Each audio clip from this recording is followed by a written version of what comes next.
The Art of War by Sun Tzu. Chapter 1. Laying Plans. The art of war is of vital importance to the state. It is a matter of life and death, a road either to safety or to ruin. Hence it is a subject of inquiry which can on no account be neglected. The art of war, then, is governed by 5 constant factors, to be taken into account in one's deliberations when seeking to determine the conditions obtaining in the field. These are the moral law, heaven, earth, the commander, method, and discipline. The moral law causes the people to be in complete accord with their ruler, so that they will follow him, regardless of their lives, undismayed by any danger. Heaven signifies night and day, cold and heat, times and seasons. Earth comprises distances, great and small, danger and security, open ground and narrow passes, the chances of life and death. The commander stands for the virtues of wisdom, sincerity, benevolence, courage, and strictness. Method and discipline are to be understood the marshalling of the army in its proper subdivisions, the graduations of rank among the officers, the maintenance of roads by which supplies may reach the army, and the control of military expenditure. These 5 heads should be familiar to every general. He who knows them will be victorious. He who knows them not will fail. Therefore, in your deliberations, when seeking to determine the military conditions, let them be made the basis of a comparison, in this wise. Which of the 2 sovereigns is imbued with the moral law? Which of the 2 generals has most ability? With whom lie the advantages derived from heaven and earth? On which side is discipline most rigorously enforced? Which army is stronger? On which side are officers and men more highly trained? In which army is there the greater constancy, both in reward and punishment? By means of these 7 considerations I can forecast victory or defeat. The general that hearkens to my counsel and acts upon it will conquer. Let such a one be retained in command. The general that hearkens not to my counsel, nor acts upon it, will suffer defeat. Let such a one be dismissed. While heeding the profit of my counsel, avail yourself also of any helpful circumstances over and beyond the ordinary rules. According as circumstances are favorable, one should modify one's plans. All warfare is based on deception. Hence, when able to attack, we must seem unable. When using our forces, we must seem inactive. When we are near, we must make the enemy believe we are far away. When far away, we must make him believe we are near. Hold out baits to entice the enemy, feign disorder, and crush him. If he is secure at all points, be prepared for him. If he is in superior strength, evade him. If your opponent is of choleric temper, seek to irritate him. Pretend to be weak, that he may grow arrogant. If he is taking his ease, give him no rest. If his forces are united, separate them. Attack him where he is unprepared. Appear where you are not expected. These military devices leading to victory must not be divulged beforehand. Now the general who wins a battle makes many calculations in his temple ere the battle is fought. The general who loses a battle makes but few calculations beforehand. Thus do many calculations lead to victory, and few calculations to defeat. How much more no calculation at all?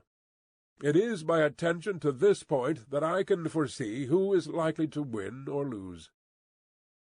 Chapter 2. Waging War. In the operations of war, where there are in the field 1,000 swift chariots, as many heavy chariots, and 100,000 mail-clad soldiers, with provisions enough to carry them 1,000 li, the expenditure at home and at the front, including entertainment of guests, small items such as glue and paint, and sums spent on chariots and armor, will reach the total of 1,000 ounces of silver per day. Such is the cost of raising an army of 100,000 men. When you engage in actual fighting, if victory is long in coming, then men's weapons will grow dull, and their ardor will be damped. If you lay siege to a town, you will exhaust your strength. Again, if the campaign is protracted, the resources of the state will not be equal to the strain.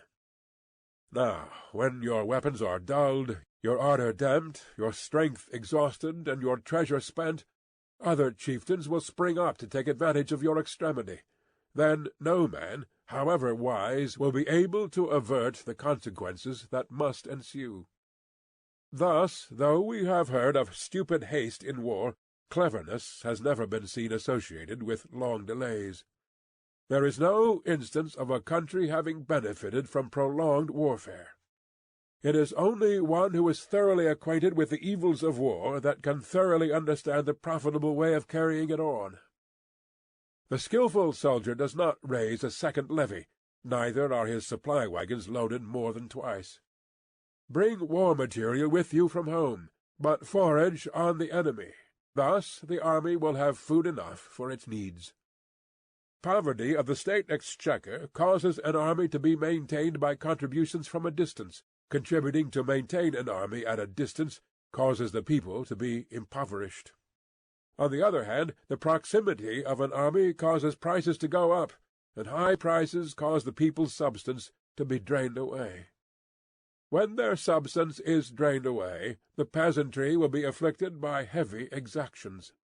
With this loss of substance and exhaustion of strength, the homes of the people will be stripped bare, and 3/10 of their income will be dissipated, while government expenses for broken chariots, worn-out horses, breastplates and helmets, bows and arrows, spears and shields, protective mantles, draft oxen, and heavy wagons will amount to 4/10 of its total revenue. Hence a wise general makes a point of foraging on the enemy. 1 cartload of the enemy's provisions is equivalent to 20 of one's own, and likewise a single picul of his provender is equivalent to 20 from one's own store. Now, in order to kill the enemy, our men must be roused to anger. That there may be advantage from defeating the enemy, they must have their rewards. Therefore, in chariot fighting, when 10 or more chariots have been taken, those should be rewarded who took the first. Our own flags should be substituted for those of the enemy, and the chariots mingled and used in conjunction with ours. The captured soldiers should be kindly treated and kept. This is called using the conquered foe to augment one's own strength. In war, then, let your great object be victory, not lengthy campaigns. Thus it may be known that the leader of armies is the arbiter of the people's fate, the man on whom it depends whether the nation shall be in peace or in peril. Chapter 3. Attack by Stratagem. In the practical art of war, the best thing of all is to take the enemy's country whole and intact. To shatter and destroy it is not so good.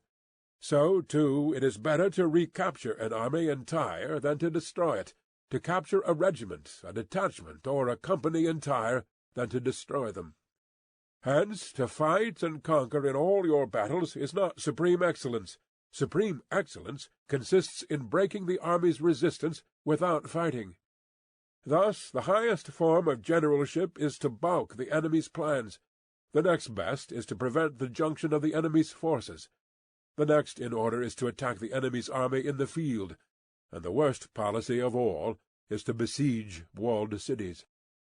The rule is not to besiege walled cities, if it can possibly be avoided.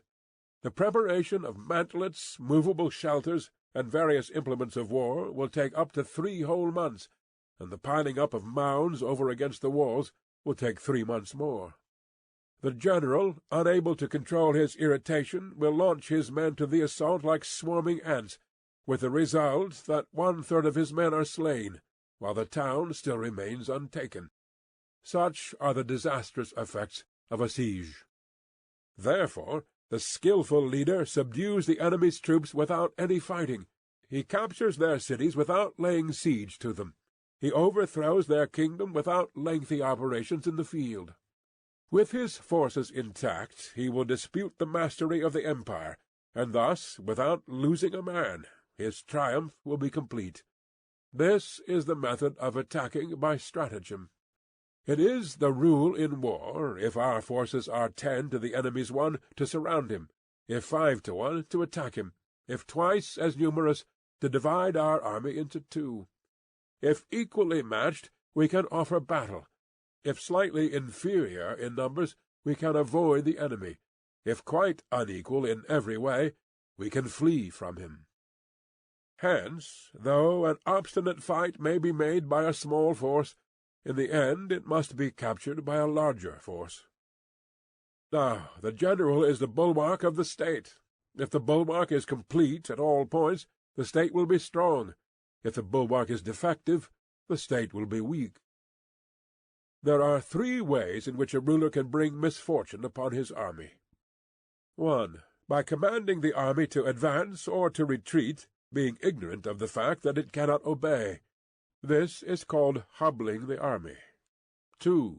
By attempting to govern an army in the same way as he administers a kingdom, being ignorant of the conditions which obtain in an army. This causes restlessness in the soldiers' minds. 3. By employing the officers of his army without discrimination, through ignorance of the military principle of adaptation to circumstances. This shakes the confidence of the soldiers. But when the army is restless and distrustful, trouble is sure to come from the other feudal princes. This is simply bringing anarchy into the army and flinging victory away. Thus we may know that there are 5 essentials for victory. He will win who knows when to fight and when not to fight. He will win who knows how to handle both superior and inferior forces. He will win whose army is animated by the same spirit throughout all its ranks.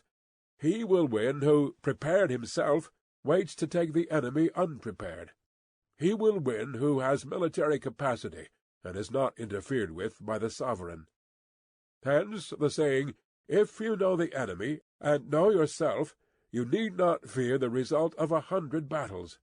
If you know yourself but not the enemy, for every victory gained you will also suffer a defeat.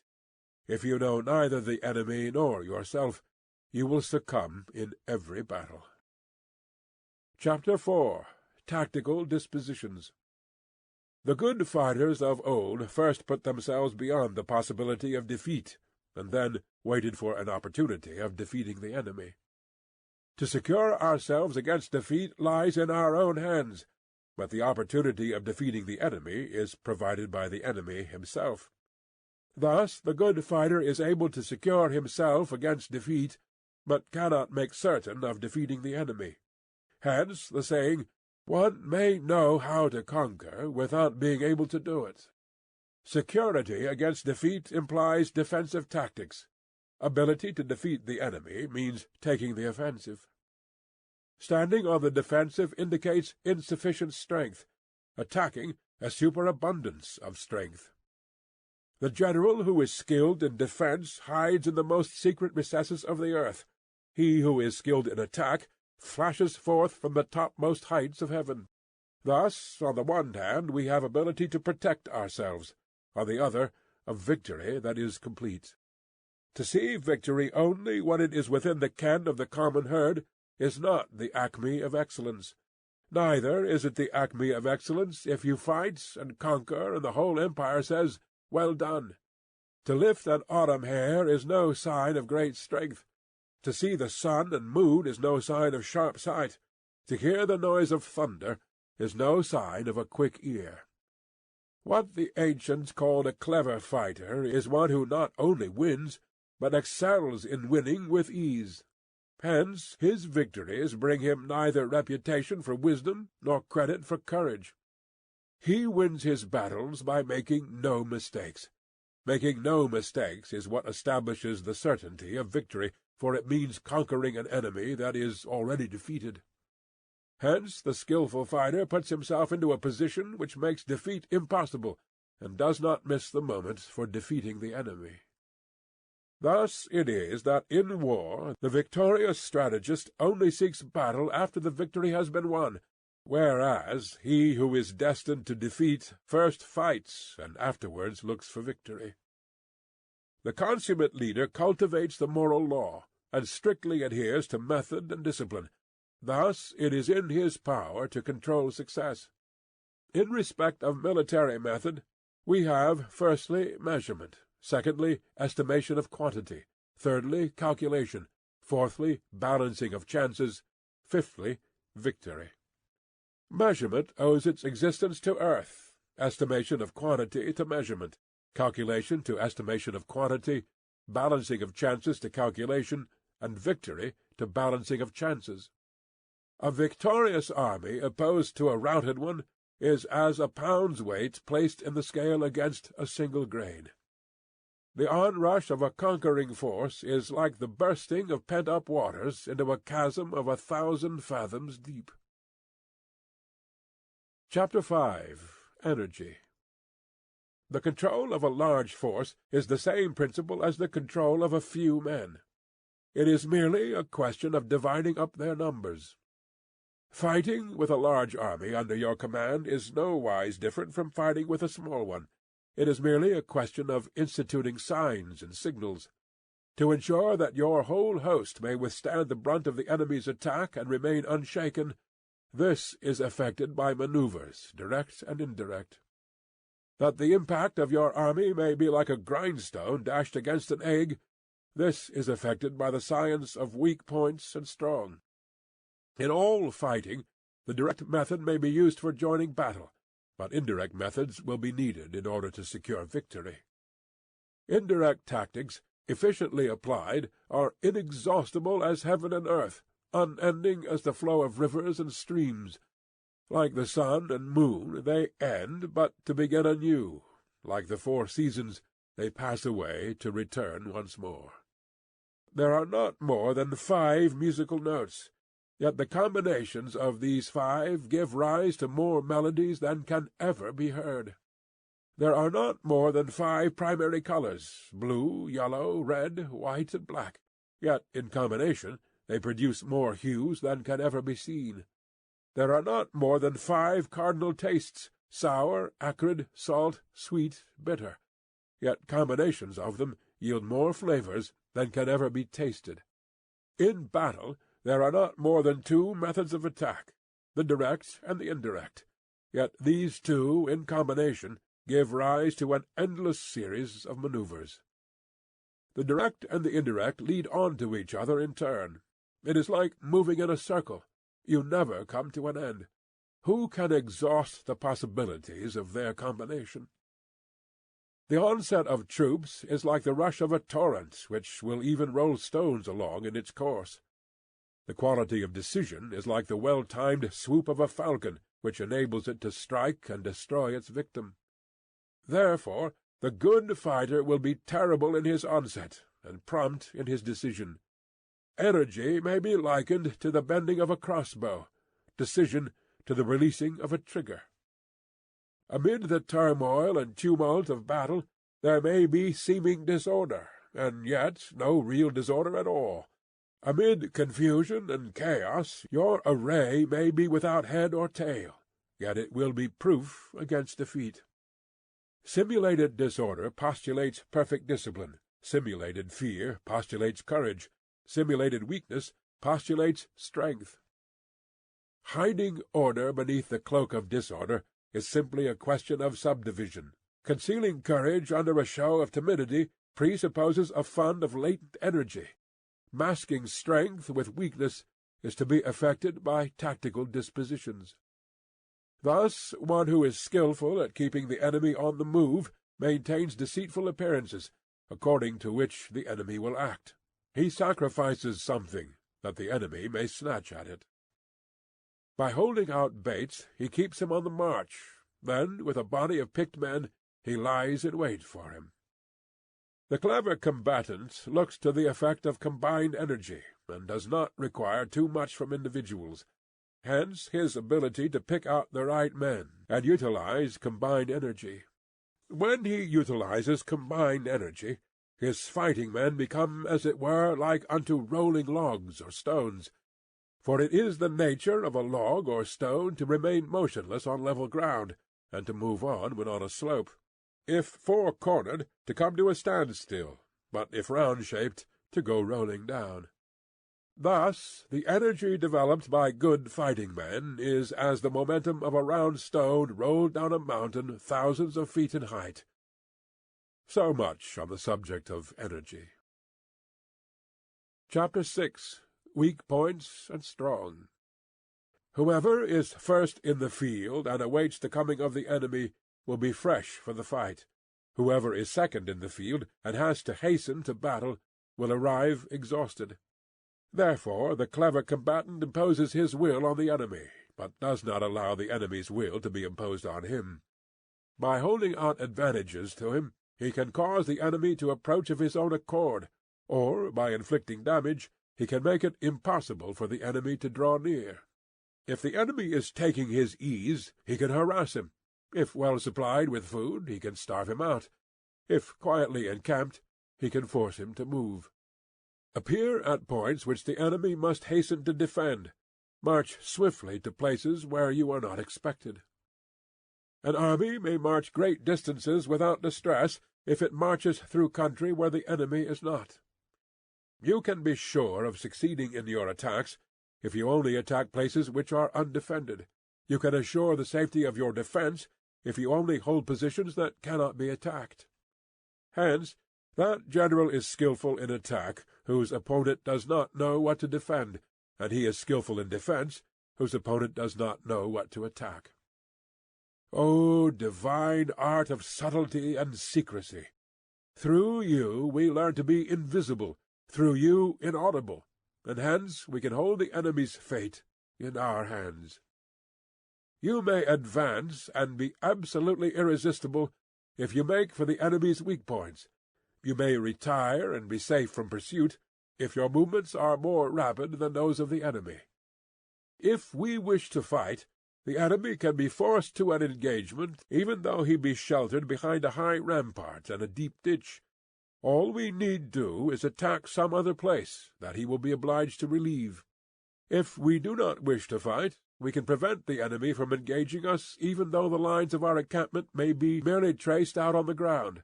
All we need do is to throw something odd and unaccountable in his way. By discovering the enemy's dispositions and remaining invisible ourselves, we can keep our forces concentrated, while the enemy's must be divided. We can form a single united body, while the enemy must split up into fractions. Hence there will be a whole pitted against separate parts of a whole, which means that we shall be many to the enemy's few. If we are able thus to attack an inferior force with a superior one, our opponents will be in dire straits. The spot where we intend to fight must not be made known, for then the enemy will have to prepare against a possible attack at several different points, and his forces being thus distributed in many directions, the numbers we shall have to face at any given point will be proportionately few. For should the enemy strengthen his van, he will weaken his rear. Should he strengthen his rear, he will weaken his van. Should he strengthen his left, he will weaken his right. Should he strengthen his right, he will weaken his left. If he sends reinforcements everywhere, he will everywhere be weak. Numerical weakness comes from having to prepare against possible attacks, numerical strength from compelling our adversary to make these preparations against us. Knowing the place and the time of the coming battle, we may concentrate from the greatest distances in order to fight. But if neither time nor place be known, then the left wing will be impotent to succor the right equally impotent to succor the left, the van unable to relieve the rear, or the rear to support the van. How much more so if the furthest portions of the army are anything under 100 li apart, and even the nearest are separated by several li.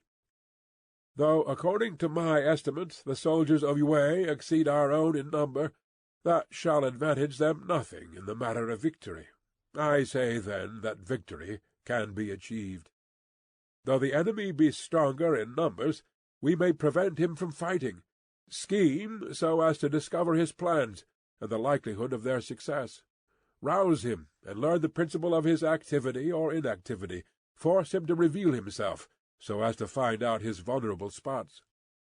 Carefully compare the opposing army with your own, so that you may know where strength is superabundant and where it is deficient. In making tactical dispositions, the highest pitch you can attain is to conceal them. Conceal your dispositions, and you will be safe from the prying of the subtlest spies, from the machinations of the wisest brains. How victory may be produced for them out of the enemy's own tactics, that is what the multitude cannot comprehend. All men can see the tactics whereby I conquer, but what none can see is the strategy out of which victory is evolved. Do not repeat the tactics which have gained you one victory, but let your methods be regulated by the infinite variety of circumstances. Military tactics are like unto water, for water in its natural course runs away from high places, and hastens downwards. So in war, the way is to avoid what is strong, and to strike at what is weak. Water shapes its course according to the nature of the ground over which it flows. The soldier works out his victory in relation to the foe whom he is facing. Therefore, just as water retains no constant shape, so in warfare there are no constant conditions. He who can modify his tactics in relation to his opponent, and thereby succeed in winning, may be called a heaven-born captain. The 5 elements, water, fire, wood, metal, earth, are not always equally predominant. The 4 seasons make way for each other in turn. There are short days and long. The moon has its periods of waning and waxing. Chapter 7. Maneuvering. In war the general receives his commands from the sovereign. Having collected an army and concentrated his forces, he must blend and harmonize the different elements thereof before pitching his camp. After that comes tactical manoeuvring, than which there is nothing more difficult. The difficulty of tactical manoeuvring consists in turning the devious into the direct, and the misfortune into gain.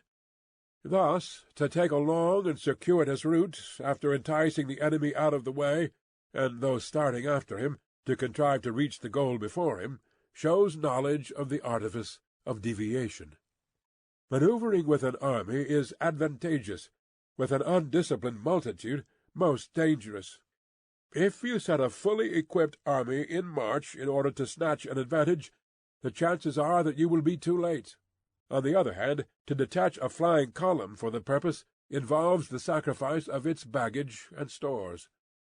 Thus, if you order your men to roll up their buff coats and make forced marches without halting day or night, covering double the usual distance at a stretch, doing 100 li in order to wrest an advantage, the leaders of all your 3 divisions will fall into the hands of the enemy. The stronger men will be in front, the jaded ones will fall behind, and on this plan only 1/10 of your army will reach its destination. If you march 50 li in order to outmaneuver the enemy, you will lose the leader of your first division, and only half your force will reach the goal. If you march 30 li with the same object, 2/3 of your army will arrive. We may take it, then, that an army without its baggage train is lost. Without provisions it is lost. Without basis of supply it is lost. We cannot enter into alliances until we are acquainted with the designs of our neighbors. We are not fit to lead an army on the march unless we are familiar with the face of the country, its mountains and forests, its pitfalls and precipices, its marshes and swamps. We shall be unable to turn natural advantage to account unless we make use of local guides. In war, practice dissimulation, and you will succeed. Whether to concentrate or to divide your troops must be decided by circumstances. Let your rapidity be that of the wind, your compactness that of the forest. In raiding and plundering be like fire, in immovability like a mountain. Let your plans be dark and impenetrable as night, and when you move, fall like a thunderbolt. When you plunder a countryside, let the spoil be divided amongst your men. When you capture new territory, cut it up into allotments for the benefit of the soldiery. Ponder and deliberate before you make a move. He will conquer who has learnt the artifice of deviation. Such is the art of manoeuvring. The Book of Army Management says, "On the field of battle the spoken word does not carry far enough. Hence the institution of gongs and drums. Nor can ordinary objects be seen clearly enough. Hence the institution of banners and flags. Gongs and drums, banners and flags, are means whereby the ears and eyes of the host may be focused on one particular point. The host thus forming a single united body, it is impossible either for the brave to advance alone, or for the cowardly to retreat alone. This is the art of handling large masses of men. In night fighting, then, make much use of signal fires and drums, and in fighting by day of flags and banners, as a means of influencing the ears and eyes of your army. A whole army may be robbed of its spirit. A commander-in-chief may be robbed of his presence of mind. Now, a soldier's spirit is keenest in the morning. By noonday it has begun to flag, and in the evening his mind is bent only on returning to camp. A clever general, therefore, avoids an army when its spirit is keen, but attacks it when it is sluggish and inclined to return. This is the art of studying moods. Disciplined and calm, to await the appearance of disorder and hubbub amongst the enemy, this is the art of retaining self-possession. To be near the goal while the enemy is still far from it, to wait at ease while the enemy is toiling and struggling, to be well fed while the enemy is famished, this is the art of husbanding one's strength. To refrain from intercepting an enemy whose banners are in perfect order, to refrain from attacking an army drawn up in calm and confident array, this is the art of studying circumstances. It is a military axiom not to advance uphill against the enemy, nor to oppose him when he comes downhill. Do not pursue an enemy who simulates flight. Do not attack soldiers whose temper is keen. Do not swallow bait offered by the enemy. Do not interfere with an army that is returning home. When you surround an army, leave an outlet free. Do not press a desperate foe too hard. Such is the art of warfare. Chapter 8. Variation in Tactics. In war, the general receives his commands from the sovereign, collects his army, and concentrates his forces. When in difficult country, do not encamp. In country where high roads intersect, join hands with your allies. Do not linger in dangerously isolated positions. In hemmed-in situations, you must resort to stratagem. In desperate position, you must fight. There are roads which must not be followed, armies which must not be attacked, towns which must not be besieged, positions which must not be contested, commands of the sovereign which must not be obeyed. The general who thoroughly understands the advantages that accompany variation of tactics knows how to handle his troops. The general who does not understand these may be well acquainted with the configuration of the country, yet he will not be able to turn his knowledge to practical account. So, the student of war who is unversed in the art of war, of varying his plans, even though he be acquainted with the 5 advantages, will fail to make the best use of his men. Hence, in the wise leader's plans, considerations of advantage and of disadvantage will be blended together. If our expectation of advantage be tempered in this way, we may succeed in accomplishing the essential part of our schemes. If, on the other hand, in the midst of difficulties we are always ready to seize an advantage, we may extricate ourselves from misfortune. Reduce the hostile chiefs by inflicting damage on them, and make trouble for them, and keep them constantly engaged. Hold out specious allurements, and make them rush to any given point. The art of war teaches us to rely not on the likelihood of the enemy's not coming, but on our own readiness to receive him, not on the chance of his not attacking, but rather on the fact that we have made our position unassailable. There are 5 dangerous faults which may affect a general: recklessness, which leads to destruction; cowardice, which leads to capture; a hasty temper, which can be provoked by insults; a delicacy of honor, which is sensitive to shame; over-solicitude for his men, which exposes him to worry and trouble. These are the 5 besetting sins of a general, ruinous to the conduct of war. When an army is overthrown and its leader slain, the cause will surely be found among these 5 dangerous faults. Let them be a subject of meditation. The Art of War. Chapter 9. The Army on the March. We come now to the question of encamping the army, and observing signs of the enemy. Pass quickly over mountains, and keep in the neighborhood of valleys. Camp in high places, facing the sun. Do not climb heights in order to fight. So much for mountain warfare. After crossing a river, you should get far away from it. When an invading force crosses a river in its onward march, do not advance to meet it in midstream. It will be best to let half the army get across, and then deliver your attack. If you are anxious to fight, you should not go to meet the invader near a river which he has to cross. Moor your craft higher up than the enemy, and facing the sun. Do not move upstream to meet the enemy. So much for river warfare. In crossing salt marshes, your sole concern should be to get over them quickly, without any delay. If forced to fight in a salt marsh, you should have water and grass near you, and get your back to a clump of trees. So much for operations in salt marshes. In dry, level country, take up an easily accessible position with rising ground to your right and on your rear, so that the danger may be in front, and safety lie behind. So much for campaigning in flat country. These are the 4 useful branches of military knowledge which enabled the Yellow Emperor to vanquish 4 several sovereigns. All armies prefer high ground to low, and sunny places to dark. If you are careful of your men and camp on hard ground, the army will be free from disease of every kind, and this will spell victory. When you come to a hill or a bank, occupy the sunny side, with the slope on your right rear. Thus you will at once act for the benefit of your soldiers, and utilize the natural advantages of the ground.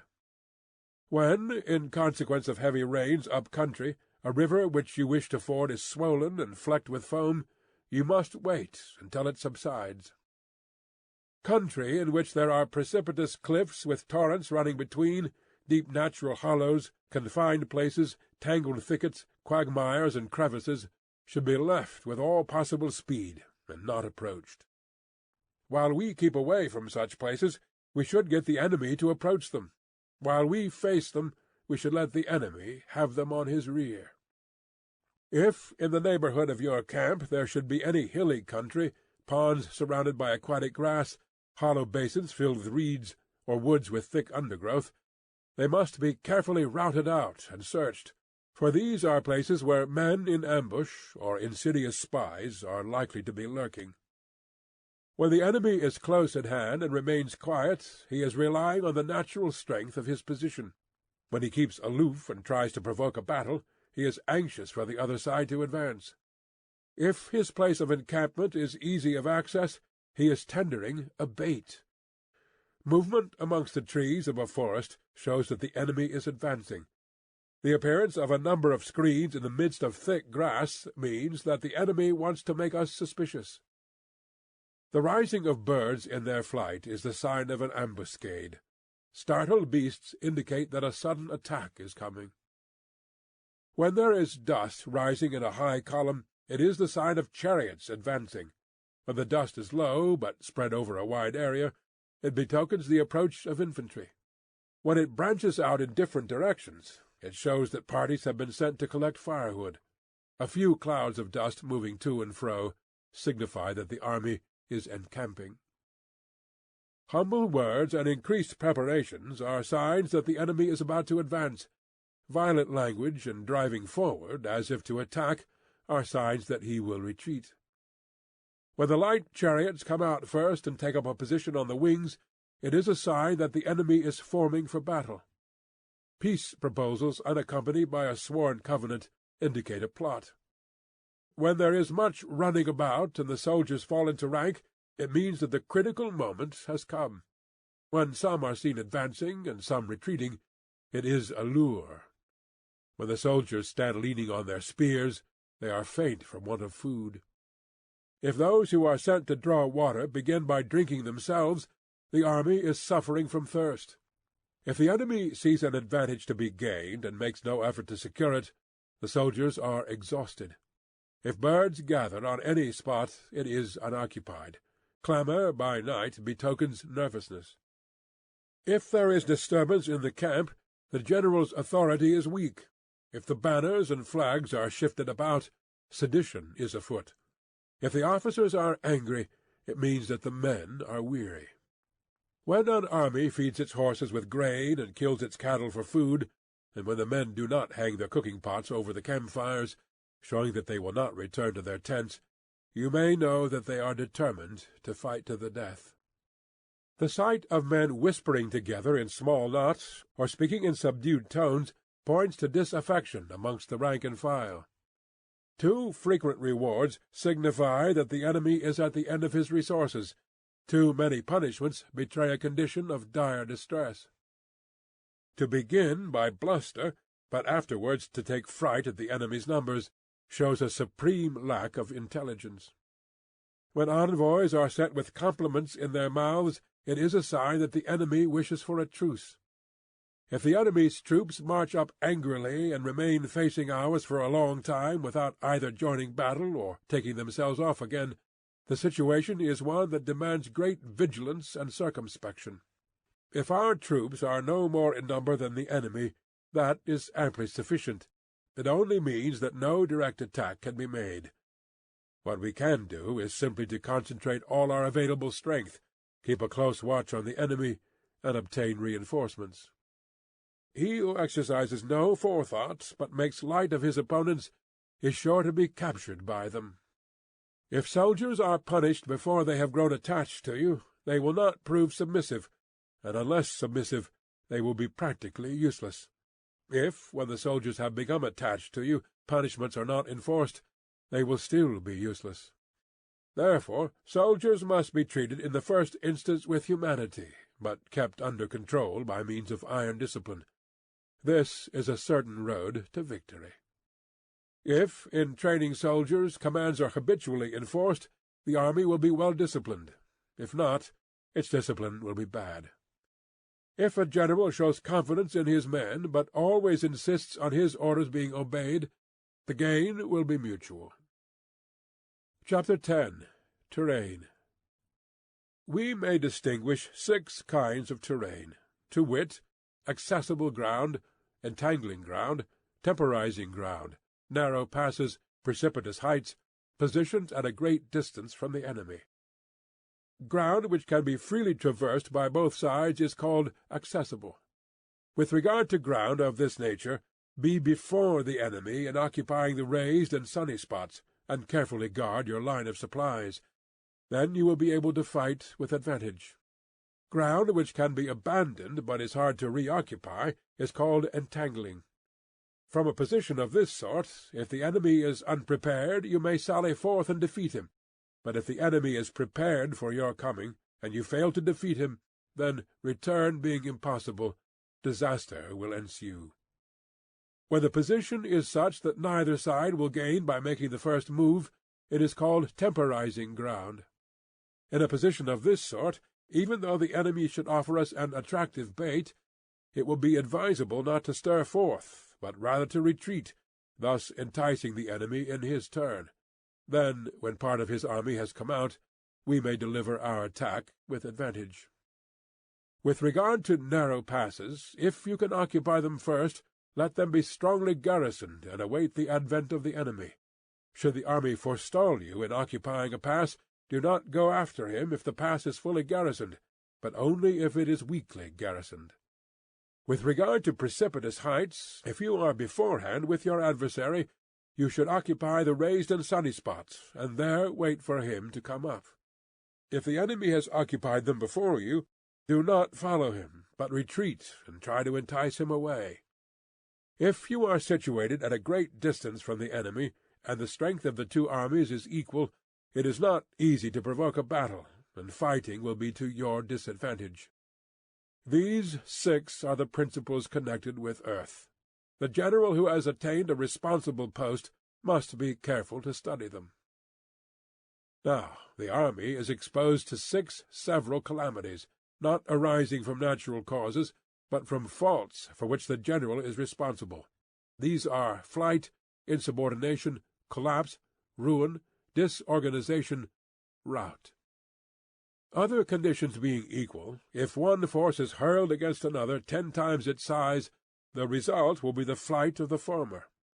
When the common soldiers are too strong and their officers too weak, the result is insubordination. When the officers are too strong and the common soldiers too weak, the result is collapse. When the higher officers are angry and insubordinate, and on meeting the enemy give battle on their own account from a feeling of resentment, before the commander-in-chief can tell whether or not he is in a position to fight, the result is ruin. When the general is weak and without authority, when his orders are not clear and distinct, when there are no fixed duties assigned to officers and men, and the ranks are formed in a slovenly, haphazard manner, the result is utter disorganization. When a general, unable to estimate the enemy's strength, allows an inferior force to engage a larger one, or hurls a weak detachment against a powerful one, and neglects to place picked soldiers in the front rank, the result must be rout. These are 6 ways of courting defeat, which must be carefully noted by the general who has attained a responsible post. The natural formation of the country is the soldier's best ally, but a power of estimating the adversary, of controlling the forces of victory, and of shrewdly calculating difficulties, dangers, and distances, constitutes the test of a great general. He who knows these things, and in fighting puts his knowledge into practice, will win his battles. He who knows them not, nor practices them, will surely be defeated. If fighting is sure to result in victory, then you must fight, even though the ruler forbid it. If fighting will not result in victory, then you must not fight, even at the ruler's bidding. The general who advances without coveting fame, and retreats without fearing disgrace, whose only thought is to protect his country and do good service for his sovereign, is the jewel of the kingdom. Regard your soldiers as your children, and they will follow you into the deepest valleys. Look upon them as your own beloved sons, and they will stand by you, even unto death. If, however, you are indulgent, but unable to make your authority felt, kind-hearted, but unable to enforce your commands, and incapable, moreover, of quelling disorder, then your soldiers must be likened to spoilt children. They are useless for any practical purpose. If we know that our own men are in a condition to attack, but are unaware that the enemy is not open to attack, we have gone only half-way towards victory.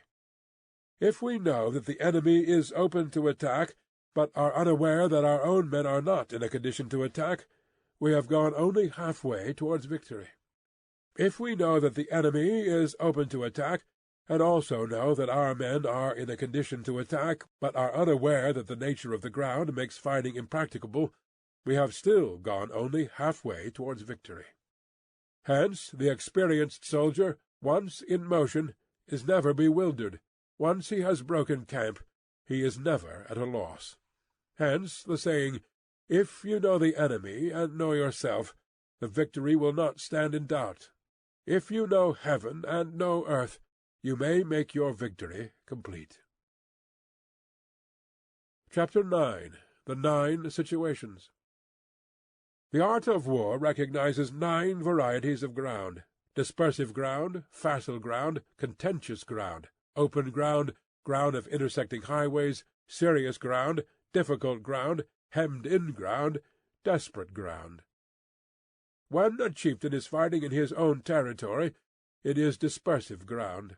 When he has penetrated into hostile territory, but to no great distance, it is facile ground. Ground, the possession of which imports great advantage to either side, is contentious ground. Ground on which each side has liberty of movement is open ground. Ground which forms the key to 3 contiguous states, so that he who occupies it first has most of the empire at his command, is a ground of intersecting highways. When an army has penetrated into the heart of a hostile country, leaving a number of fortified cities in its rear, it is serious ground. Mountain forests, rugged steeps, marshes, and fens All country that is hard to traverse, this is difficult ground. Ground which is reached through narrow gorges, and from which we can only retire by tortuous paths, so that a small number of the enemy would suffice to crush a large body of our men, this is hemmed-in ground. Ground on which we can only be saved from destruction by fighting without delay is desperate ground. On dispersive ground, therefore, fight not. On facile ground, halt not. On contentious ground, attack not. On open ground, do not try to block the enemy's way. On the ground of intersecting highways, join hands with your allies. On serious ground, gather in plunder. In difficult ground, keep steadily on the march. On hemmed-in ground, resort to stratagem. On desperate ground, fight. Those who were called skilful leaders of old knew how to drive a wedge between the enemy's front and rear, to prevent cooperation between his large and small divisions, to hinder the good troops from rescuing the bad, the officers from rallying their men. When the enemy's men were united, they managed to keep them in disorder. When it was to their advantage, they made a forward move. When otherwise, they stopped still. If asked how to cope with a great host of the enemy in orderly array and on the point of marching to the attack, I should say, begin by seizing something which your opponent holds dear. Then he will be amenable to your will. Rapidity is the essence of war. Take advantage of the enemy's unreadiness. Make your way by unexpected routes, and attack unguarded spots. The following are the principles to be observed by an invading force. The further you penetrate into a country, the greater will be the solidarity of your troops, and thus the defenders will not prevail against you. Make forays into fertile country, in order to supply your army with food. Carefully study the well-being of your men, and do not overtax them. Concentrate your energy, and hoard your strength. Keep your army continually on the move, and devise unfathomable plans. Throw your soldiers into positions whence there is no escape, and they will prefer death to flight. If they will face death, there is nothing they may not achieve. Officers and men alike will put forth their uttermost strength. Soldiers, when in desperate straits, lose the sense of fear. If there is no place of refuge, they will stand firm.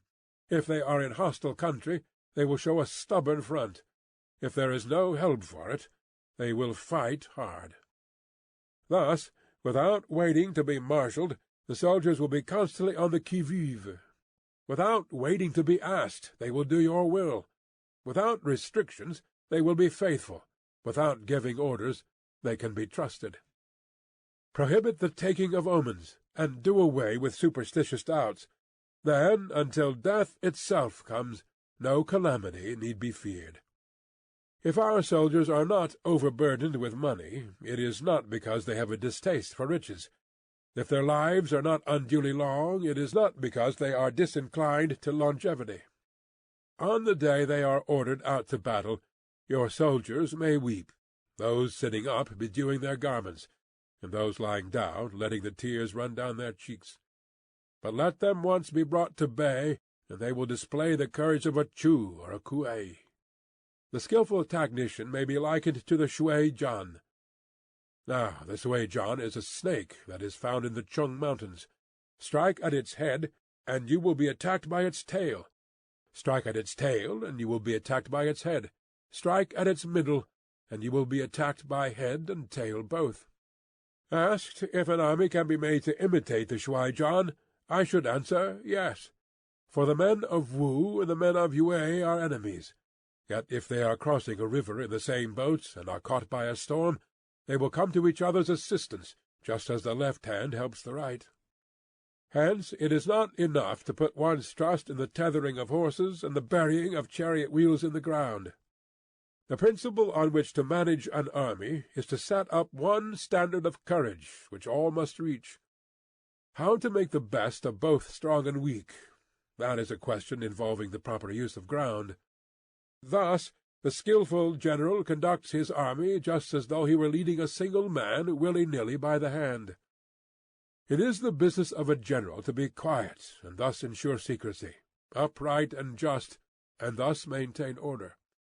He must be able to mystify his officers and men by false reports and appearances, and thus keep them in total ignorance. By altering his arrangements and changing his plans, he keeps the enemy without definite knowledge. By shifting his camp and taking circuitous routes, he prevents the enemy from anticipating his purpose. At the critical moment, the leader of an army acts like one who has climbed up a height and then kicks away the ladder behind him. He carries his men deep into hostile territory before he shows his hand. He burns his boats and breaks his cooking pots. Like a shepherd driving a flock of sheep, he drives his men this way and that, and nothing knows whither he is going. To muster his host and bring it into danger, this may be termed the business of the general. The different measures suited to the 9 varieties of ground, the expediency of aggressive or defensive tactics, and the fundamental laws of human nature, these are things that must most certainly be studied.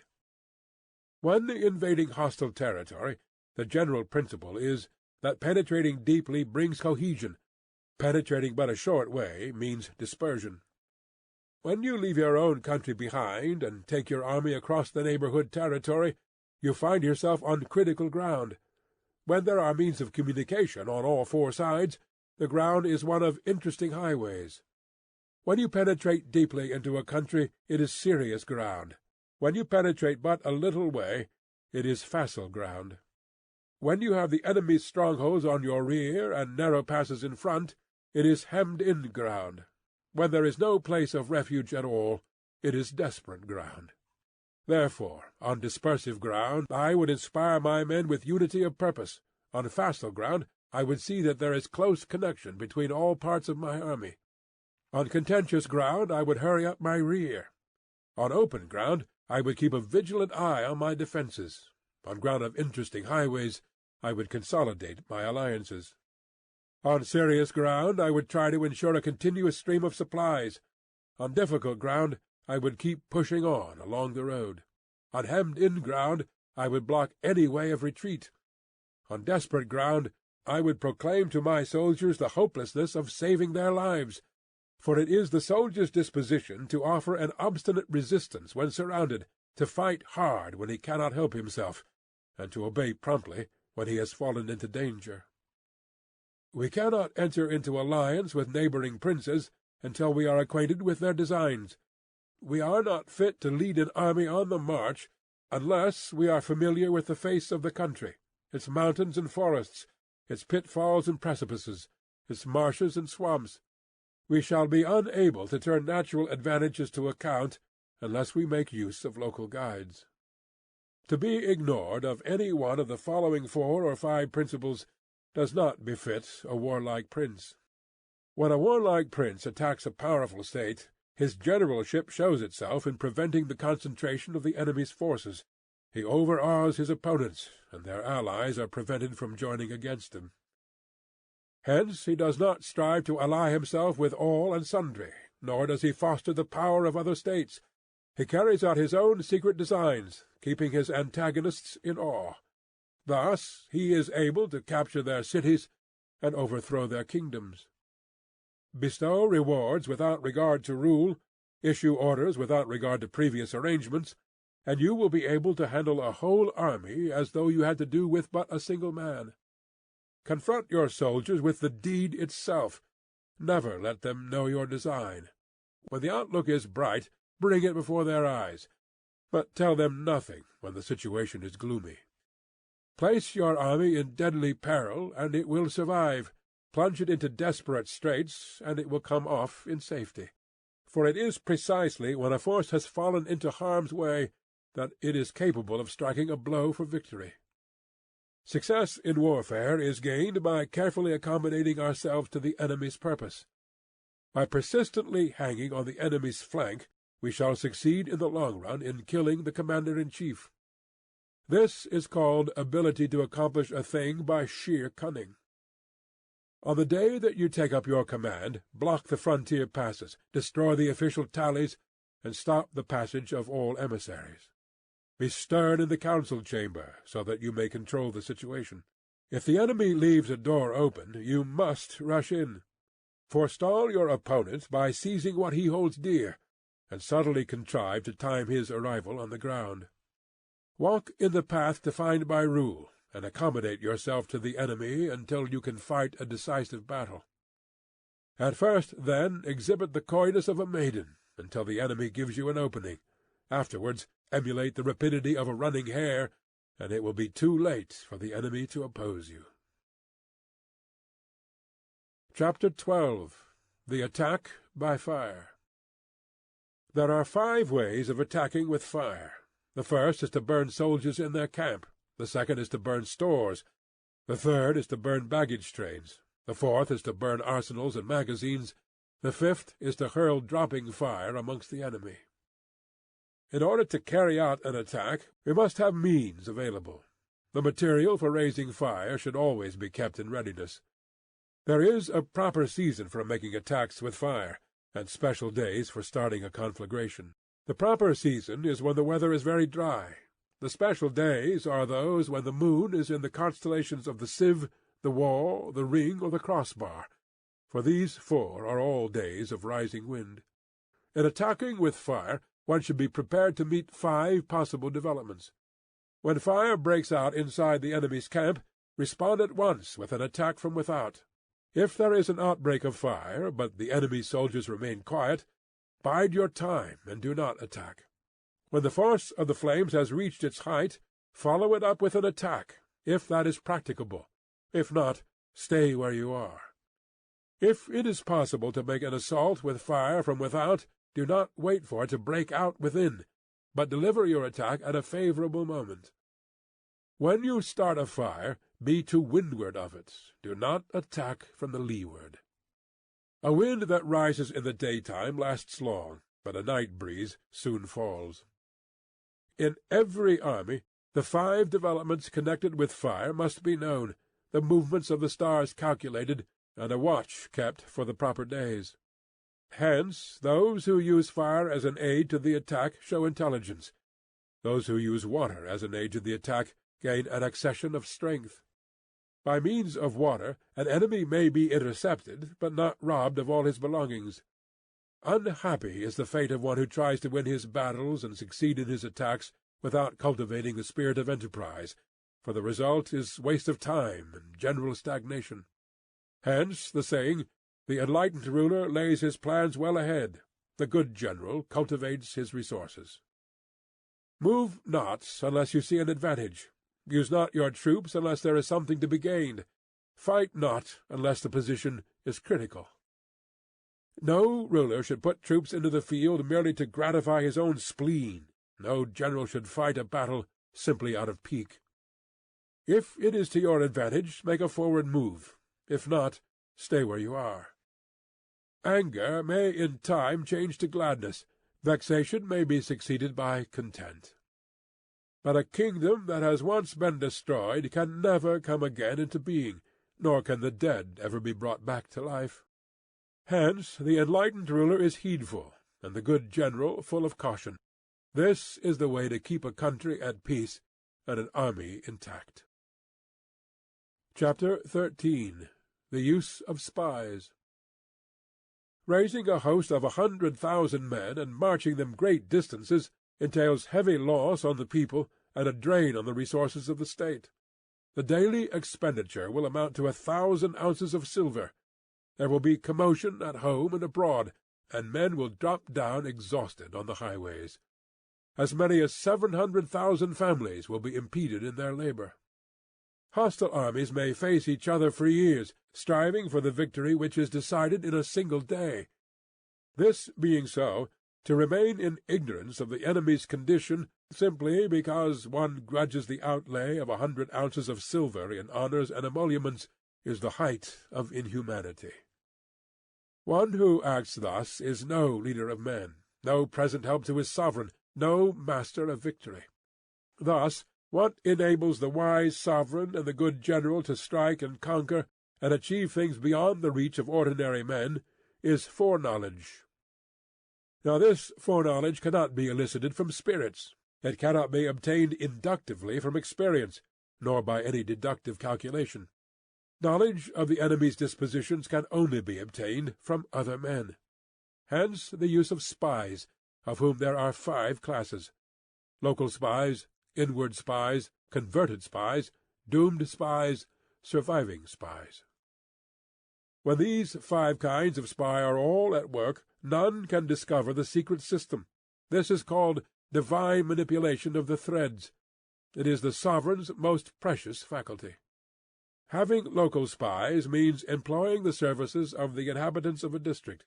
Having inward spies, making use of officials of the enemy. Having converted spies, getting hold of the enemy's spies and using them for your own purposes. Having doomed spies, doing certain things openly for purposes of deception, and allowing our spies to know of them and report them to the enemy. Surviving spies, finally, are those who bring back news from the enemy's camp.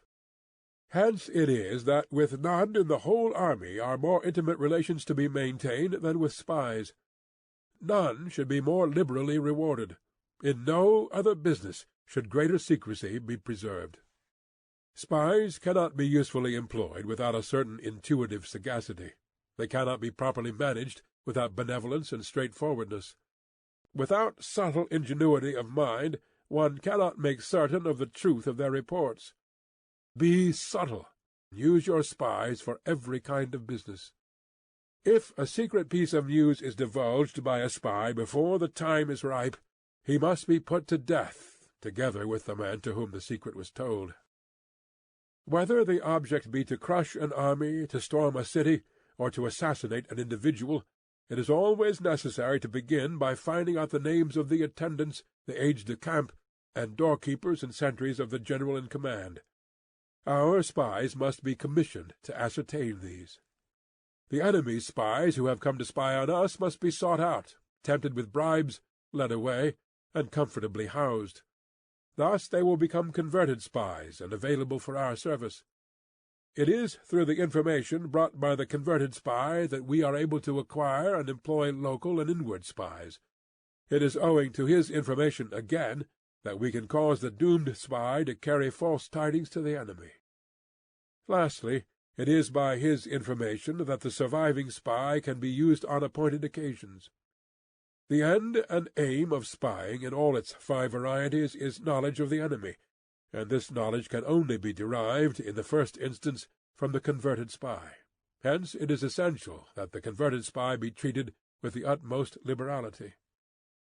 Of old, the rise of the Yin dynasty was due to I Chi, who had served under Xia. Likewise, the rise of the Chou dynasty was due to Lu Ya, who had served under the Yin. Hence it is only the enlightened ruler and the wise general who will use the highest intelligence of the army for purposes of spying, and thereby they achieve great results. Spies are a most important element in war, because on them depends an army's ability to move.